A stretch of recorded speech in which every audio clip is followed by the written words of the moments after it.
કેરી પતી જઈ, કેરી ખાઈ લીધી, ગોટલામાં પૈસા વસૂલ કરવાના છે. કેરી ઘણી ખાધી આવે છે. જય શ્રી કૃષ્ણ, કેમ છો?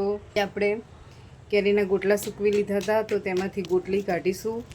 તો ચાલો જોઈએ. તો આપણે આ રીતે ગોટલાને તોડી અને તેમાંથી આ રીતની ગોટલીની કાઢી લઈશું અને પછી તેને બાફી દઈશું. થોડું મીઠું નાખી અને બાફી અને પછી તેને સૂકવી અને તેમાંથી બનાવશું આપણે મુખવાસ.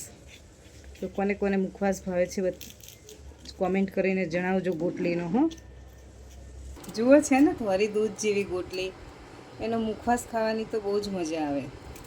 કેસર કેરીના ગોટલા છે. કેસર કેરીમાંથી જ આવી સરસ ગોટલી નીકળે. તોતા કેરીના કે બદામ કેરીના ગોટલામાંથી તો ગોટલી સારી નીકળતી જ નથી. તો ઘણી મહેનત કર્યા બાદ જો આપણી ગોટલી તૈયાર છે, કેવી છે ને સરસ. તો આટલી ગોટલી નીકળી આપણી. ઘણી થોડી ખરાબ નીકળી અને આટલી સારી નીકળી. હવે આ કચરાને આપણે ફેંકી દઈશું. તો જો આપણી ગોટલી હવે આપણે બાફવા માટે તૈયાર છે. તો તેમાં આપણે ઉમેરીશું પાણી અને 1 ચમચી મીઠું. અને હવે આપણે આને 2 થી 3 સીટી કરી અને બાફી લઈશું. તો તૈયાર છે આપણી બફાઈને ગોટલી. તેની ચારણામાં કાઢી લઈશું અને ચારણામાં કાઢી અને હવે ઠંડી થવા દઈશું.